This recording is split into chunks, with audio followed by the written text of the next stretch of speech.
Halo, bismillahirrahmanirrahim. Assalamualaikum warahmatullahi wabarakatuh. Selamat pagi semuanya, salam sehat, salam semangat juga. Semoga kita selalu diberikan kesehatan, dijauhkan dari segala penyakit ya, apalagi sedang pandemi seperti ini. Kalian jangan lupa selalu terapkan protokol kesehatannya dimanapun kalian berada. Oke, kita doakan juga bagi teman kita, saudara, atau kerabat kita yang sedang terbaring. Semoga segera dipulihkan, diangkat penyakitnya, dan bisa beraktivitas kembali. Oke, sekarang hari ini kita akan belajar tentang spreadsheet kelas 10. Kalian simak dari awal sampai akhir dan perhatikan apa yang ditugasin oleh ibu sendiri ya. Kita mulai ke materi.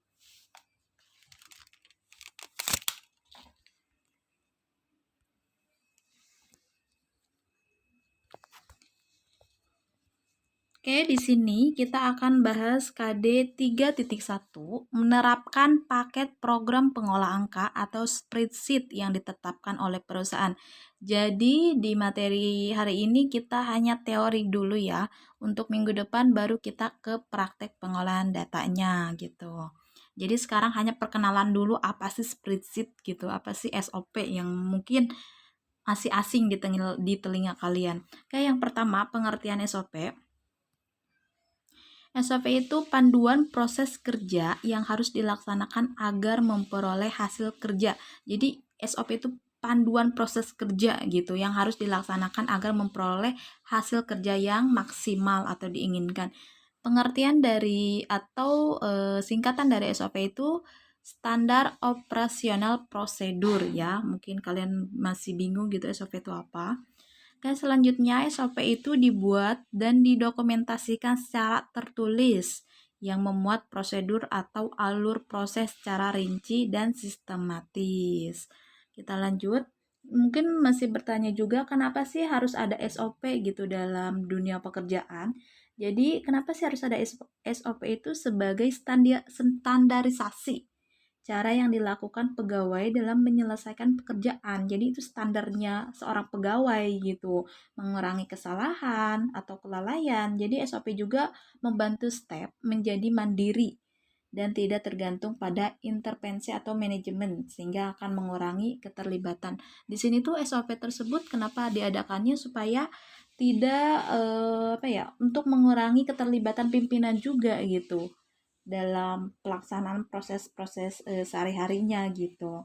Terus bagaimana kalau misalnya tidak ada SOP? Kalau misalnya tidak ada SOP ya kebalikannya. Jadi kegiatan yang ada pun akan tidak berjalan dengan lancar. Mungkin bisa dibilang berantakan atau ada kegiatan yang kurang efektif gitu. Makanya di sini tuh setiap perusahaan tuh harus mempunyai SOP-nya tersendiri. Oke, selanjutnya tujuan dan manfaat. Nah, ini yang tadi udah Ibu jelaskan juga ya, memudahkan proses pemahaman atau penguasaan tugas secara sistematis. Jadi ini tujuannya yaitu memudahkan gitu, pemahaman atau penguasaan secara sistematis. Terus menghindari yaitu tadi menghindari dalam proses kerja error dalam proses kerja atau kesalahan, kelalaian gitu. Oke, selanjutnya yaitu mempermudah dan mengetahui terjadinya kegagalan ya. Jadi serta kemungkinan terjadinya penyalahgunaan kewenangan oleh pihak yang menjalankannya. Jadi banyak manfaatnya gitu dari menjalankan SOP tersebut gitu. Terus memudahkan dalam hal monitoring dan menjalankan fungsi kontrol dari setiap proses kerja. Terus menghemat waktu juga nih. Jadi dari SOP tersebut itu dia memilih secara tersusun gitu. Alur-alurnya aja secara sistematis tersusun. Jadi memudahkan atau menghemat waktu juga gitu. Oke, kita lanjut. SOP mengoperasikan paket program pengolah angka. Di sini yaitu prosedur menggunakan komputer dengan benar. Cara menggunakan komputer dengan benar. Jadi gak ngasal gitu. Kalau misalnya kalian ngasal menggunakan komputer pun, itu nanti yang ada komputernya error atau rusak gitu. Oke, terus ada prosedur menyalakan dan mematikan komputer. Jadi ada prosedurnya nih, nyalakan komputer, matikan komputer seperti apa gitu. Terus membuka dan menutup program pengolah angka juga, atau bisa dibilang spreadsheet ya.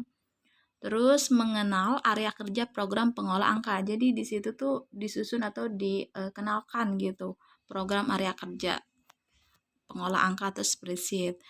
Selanjutnya ada contoh input data ke dalam Microsoft. Cara input data ke dalam Microsoft seperti apa nanti disusun di situ. Nah, di sini Microsoft Excel 2007 yang terbaru ya sekarang ya. Menggunakan yang terbaru, ini masih yang lama.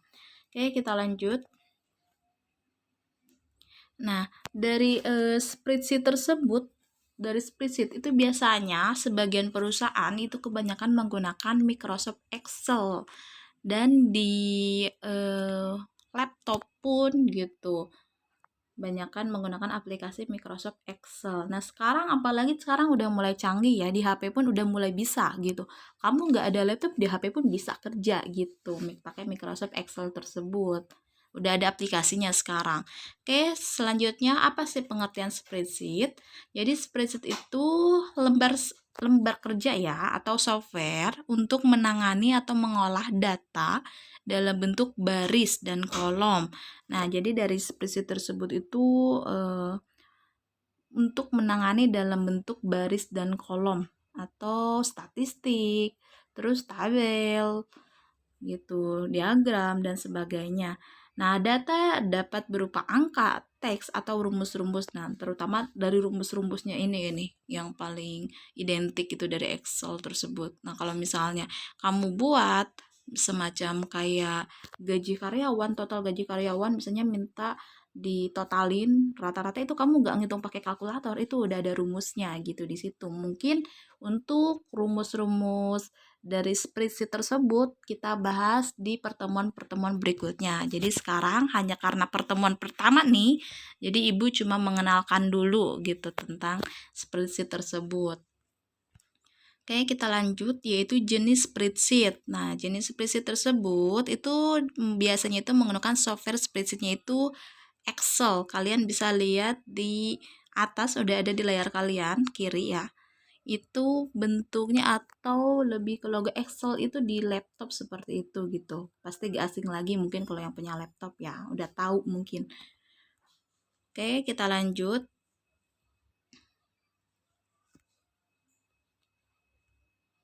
Nah, di sini ada fungsi dari spreadsheet tersebut. Apa sih fungsi dari spreadsheet tersebut?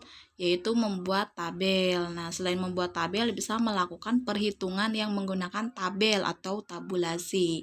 Jadi, ini kalau misalnya kamu mau buat tabel atau membuat perhitungan yang menggunakan tabel, itu kamu gak usah pakai manual, bingung-bingung, itu udah bisa gitu apalagi di Excel tersebut itu udah tersusun secara rapi gitu ya, kalau misalnya mau buat kayak statistik tersebut gitu.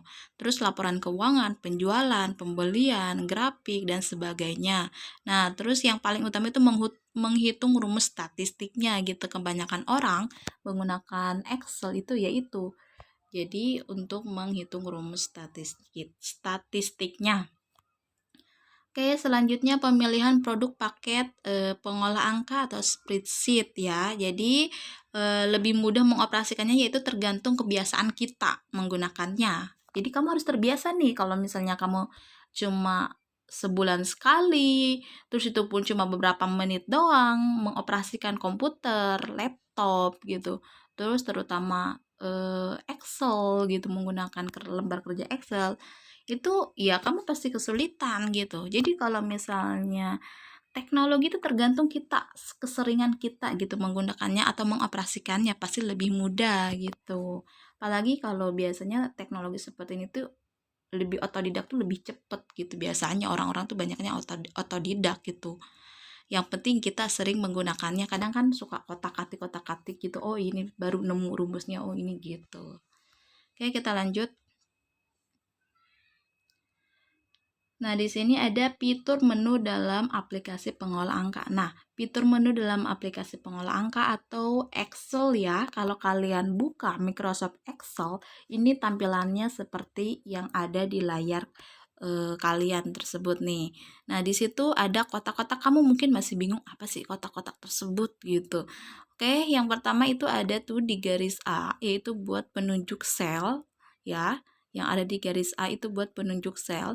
Lalu ada 1, 2, 3 tuh ada angka ke bawah, itu baris ya. Dikatakan dengan baris 1, 2, 3 dan seterusnya, itu baris ke bawah. Oke, terus di paling bawah itu ada sheet 1, sheet 2, sheet 3, itu nama filenya, nama sheet-nya gitu ya, atau tab lembar kerja. Kalau misalnya dalam satu file kamu buka Excel, misalnya ada lembar kerja ada 3, kamu nggak bisa disatuin, kamu bisa pakai sheet 1 misalnya buat jadwal pelajaran, sheet 2 buat jadwal piket, dan sheet 3 buat jadwal absen gitu. Itu bisa diubah namanya. Nanti diajarin atau dipraktekkan di minggu berikutnya.